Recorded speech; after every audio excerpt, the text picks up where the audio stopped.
आज्ञा चक्र मस्तक के मध्य में भौहों के बीच स्थित है। इस कारण इसे तीसरा नेत्र भी कहते हैं। आज्ञा चक्र स्पष्टता और बुद्धि का केंद्र है। ये मानव और दैवी चेतना के मध्य सीमा निर्धारित करता है। ये 3 प्रमुख नाड़ियों इड़ा, चंद्र नाड़ी, पिंगला, सूर्य नाड़ी और सुषुम्ना, केंद्रीय मध्य नाड़ी के मिलने का स्थान है। जब इन तीनों नाड़ियों की ऊर्जा यहाँ मिलती है और आगे उठती है, तब हमें समाधि, सर्वोच्च चेतना प्राप्त होती है। इसका मंत्र है ओम। आज्ञा चक्र का रंग सफेद है। इसका तत्व मन का तत्व, अनुपद तत्व है। इसका चिन्ह एक श्वेत शिवलिंगम, सृजनात्मक चेतना का प्रतीक है। इसमें और बाद के सभी चक्रों में कोई पशु चिन्ह नहीं है। इस स्तर पर केवल शुद्ध मानव और दैवी गुण होते हैं। आज्ञा चक्र के प्रतीक चित्र में 2 पंखुड़ियों वाला एक कमल है, जो इस बात का द्योतक है कि चेतना के इस स्तर पर केवल 2, आत्मा और परमात्मा, स्व और ईश्वर ही है। आज्ञा चक्र की देव मूर्तियों में शिव और शक्ति एक ही रूप में संयुक्त है। इसका अर्थ है कि आज्ञा चक्र में चेतना और प्रकृति पहले ही संयुक्त है, किंतु अभी भी वे पूर्ण ऐक्य में समाये नहीं हैं। इस चक्र के गुण हैं एकता, शून्य, सत, चित और आनंद। ज्ञान नेत्र भीतर खुलता है और हम आत्मा की वास्तविकता देखते हैं।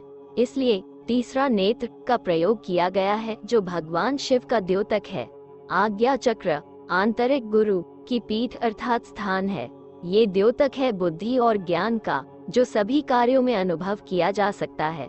उच्चतर नैतिक विवेक के तर्कयुक्त शक्ति के समक्ष अहंकार आधारित प्रतिभा समर्पण कर चुकी है।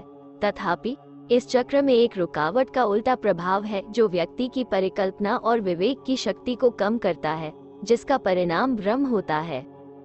श्री कृष्ण अर्जुन संवाद में भगवान श्री कृष्ण ने अर्जुन से कहा, शुद्ध एवं एकांत स्थान पर कुशा आदि का आसन बिछाकर सुखासन में बैठें।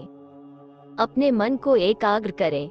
मन व इंद्रियों की क्रियाओं को अपने वश में करें, जिससे अंतःकरण शुद्ध हो। इसके लिए शारीर, सर व गर्दन को सीधा रखें और हिलाएं डुलाएं नहीं। आंखें बंद रखें व साथ ही जीभ को भी न हिलाएं। अब अपनी आंख की पुतलियों को भी इधर उधर नहीं हिलने दें और उन्हें एकदम सामने देखता हुआ रखें। एकमात्र ईश्वर का स्मरण करते रहें। ऐसा करने से कुछ ही देर में मन शांत हो जाता है और ध्यान आज्ञा चक्र पर स्थित हो जाता है और परम ज्योति स्वरूप परमात्मा के दर्शन होते हैं।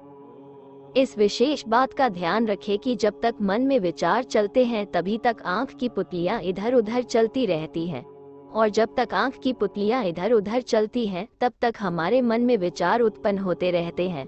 जैसे ही हम मन में चल रहे समस्त विचारों को रोक लेते हैं, तो आंख की पुतलियां रुक जाती हैं। इसी प्रकार यदि आंख की पुतलियों को रोक ले तो मन के विचार पूरी तरह रुक जाते हैं, और मन व आंख की पुतलियों के रुकते ही आत्मा का प्रभाव ज्योति के रूप में दिखाई पड़ता है। इस चक्र का मंत्र होता है ओम। इस चक्र को जागृत करने के लिए आपको ओम मंत्र का जाप करते हुए ध्यान लगाना होता है।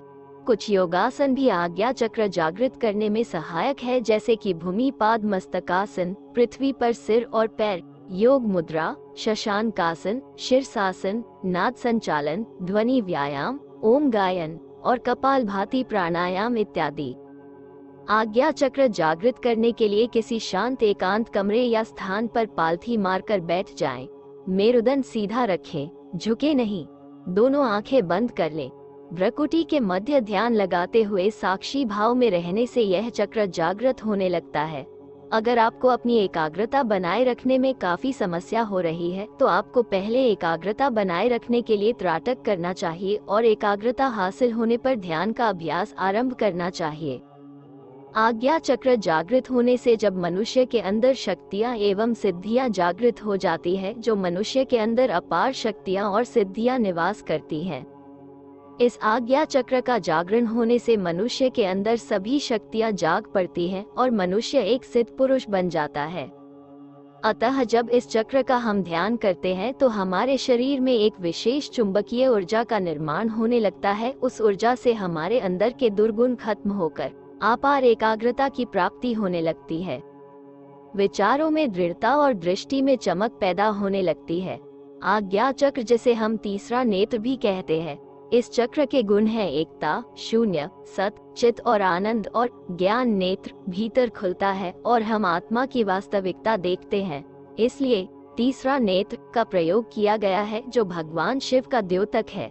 इसके जागृत होते ही देव शक्ति प्राप्त होती है, दिव्य दृष्टि की सिद्धि होती है, दूरदृष्टि प्राप्त होती है, त्रिकाल ज्ञान मिलता है, आत्मा ज्ञान मिलता है, देव दर्शन होता है, व्यक्ति अलौकिक हो जाता है।